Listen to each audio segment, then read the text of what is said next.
Hey folks, this is Mike Zlotnik, and this video is the path to your freedom through real estate investing.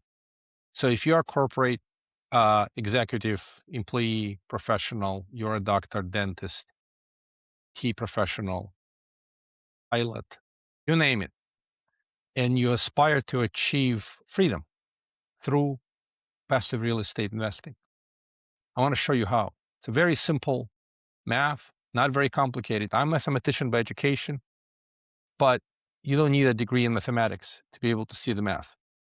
And there's more involved. It'll take some learning. The most important objective is to learn, to get better at this. And I'll show you simple math, how you get there, but it's a journey. I went through the journey when I was a tech first rank and file and then executive. And then I switched to real estate because I wanted to do it. It was my passion. For most people, they just want passive income and a lifestyle through passive income. So it took me 9 years as an example. I did it from 2000 till 2009. For many people, it can take more. Some people, it'll take less. So I'll explain what I have here is 10 to 15 year journey to get there. And this is an example. The numbers are going to be proportional here. The more you make, if you make $1 million a year versus 300,000 in this example, the number is just going to be proportionally higher.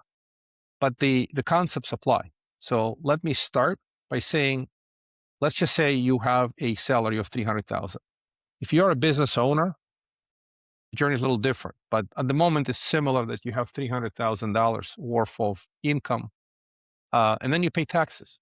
So example is you pay 40% in taxes. Why 40%? That's just an example. If you're in New York or California, it's higher. If you are in Florida, it's lower.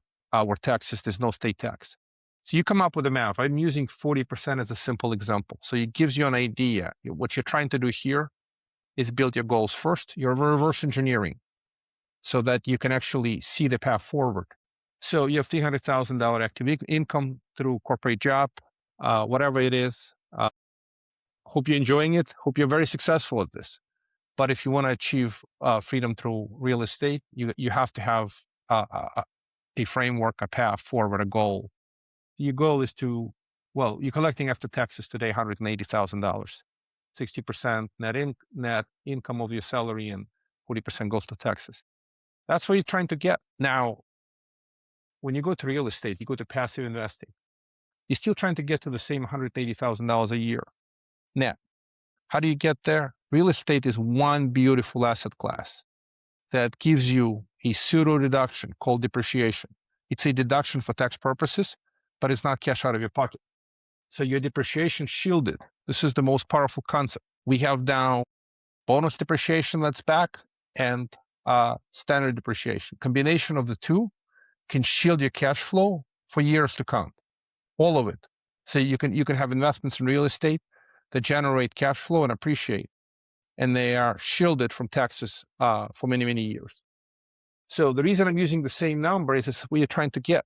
We're reverse engineering. You're trying to get to $180,000 a year passive income through your investments in real estate. And how do you get there? Well, in a second, we'll get there. But I'm using an example of investments in a few strategies, such as industrial, some open air retail. There are, of course, other strategies in real estate. You could invest in lending funds and get higher yield, but no appreciation.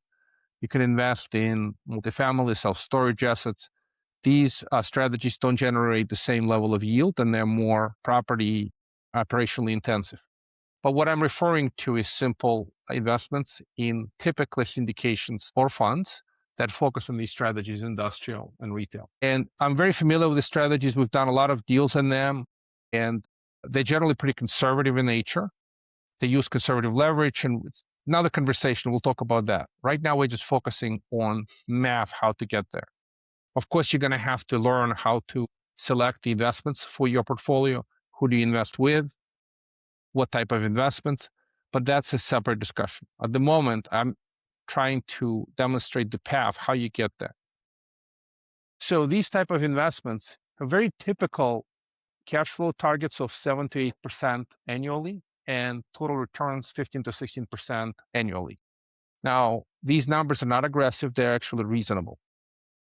Today's environment, and I've seen it over the years, these type of yields, not only doable, they can be often overachieved.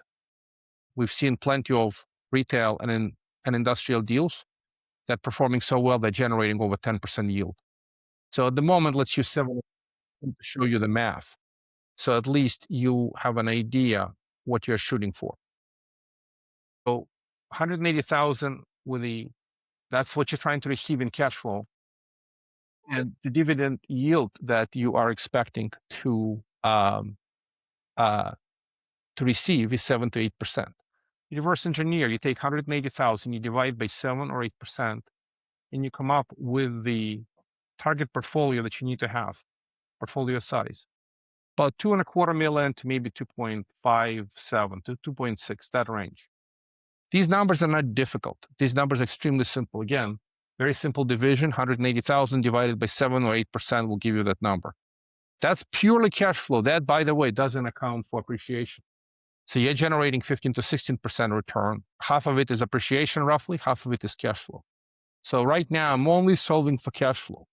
This actually leaves a lot of upside, a lot of additional benefits. If you have this portfolio and it generates 15% a year, that's double that. That's a lot more cash flow. And the reason I'm showing this is over time, this portfolio, if you get to this portfolio value of your investments across multiple deals, you will get income double that. And that could actually represent active income double that. That's how crazy it is. The power of this is immense. You're solving for just the cash flow, but the reality is your appreciation will help you significantly to get way further than that. So it's a pretty simple path. And the way to go there is to start. You're not looking for perfection. There's two primary paths. One path called lump sum path, and the other one is a gradual path. So lump sum path is pretty simple. You sell a business, you sell a practice, you sell something that gives you significant cash. You could also be a tech company employee and you got stock options and the company gets acquired and you got a lump sum payment. All that is a lump sum approach. Lump sum is wonderful. You suddenly get there, you invest, and you have this. Now, the investment itself, in my view, you got to do it gradually. You need to learn how to invest. You're not trying to write one big check very fast because you can make mistakes. So part of the journey is to learn how to invest in commercial real estate, understand pitfalls, understand risks, understand opportunities. What you're trying to do is you're trying to become a better investor. So the gradual path in many ways is preferred. You get there, but you don't deploy, even if you have the cash, you don't deploy it all at once. You diversify over time. You learn dimensions of diversification. Part of the journey is to learn how to diversify across multiple strategies, multiple sponsors or operators, multiple geographies, diversify over time. All those are dimensions of diversification. So you will get there. You will understand those elements too. But the path is gradual. You need to start. You need to start somewhere. And what I'm pointing out here is a 10 to 15-year journey. Can it be achieved faster? Of course it can. You could achieve it quite often in half the time, maybe 70, 80%, depending on your individual circumstances. Depending on, can you also find other investors who are like-minded with you and they will participate in the same deals? And you can share some of the upside with them if you're able to put together, you basically can become semi-active. But I'm leaving that alone. At the moment, let's just say you're doing it yourself. You're just saving every year you're investing. So you start with 50,000 a year based on this scenario, and you're trying to get to 150,000 a year saving. Your salary will grow over time, and your ability to invest more will increase. Not only that, some of these deals will exit. In other words, you'll invest 100K in a deal, and it'll generate you 7 to 8% cash flow, but also in 5 years, it may exit and give you significant appreciation, and you'll have more capital to invest. So this is why this is a simplified approach to investing. Start. Don't look for perfection. Don't look for mathematical clear path. Life is a journey, and the road sometimes goes left, sometimes goes right. As long as you're moving in the right direction, that's what you're trying to accomplish. Sometimes you're going to hit the traffic. Sometimes you're going to have to find another road and go around the traffic. But the point is still the same. Look for action, not perfection. This is the most important lesson. So if you're early in your career and you're trying to do what I did over about 10 years, start, learn, and see where it goes. Hopefully you enjoy the journey. The cash flow itself, this is the beauty about real estate. 7 to 8%, you can't do it in the stock market. It's very difficult to do. Now, stock market can be in a bull run and do really well. You can have 20% return, 25% in a bull market for a few years. But you can also have years of a market reset. It's not generating cash flow the way passive income in real estate is created. So stock market could be part of your portfolio. You could do all kinds of things in stock market. The beauty of stock market, it's liquid. Real estate is generally not liquid. It's one of the important caveats or something to keep in mind.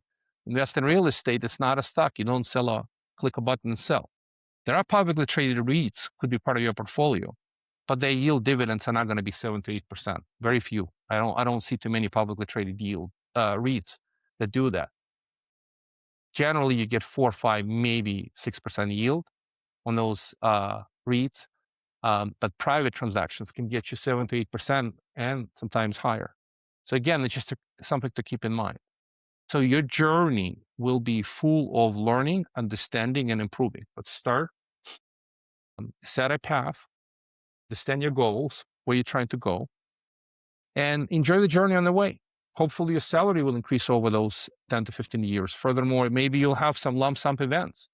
And as a result, you will have accelerants that'll get you to where you're trying to go way faster. And once again, if you follow this portfolio size, it's called about $2.5 million in real estate, passively. You can get to much higher income than this because you have a mix of cash flow and appreciation. And again, tax benefits, that's the tremendous beauty.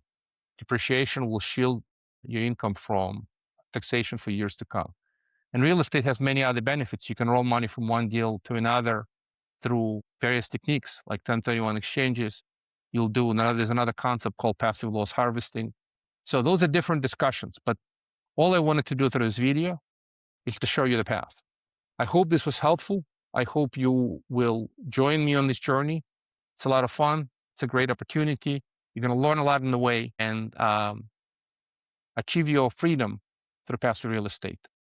Thank you and enjoy the ride.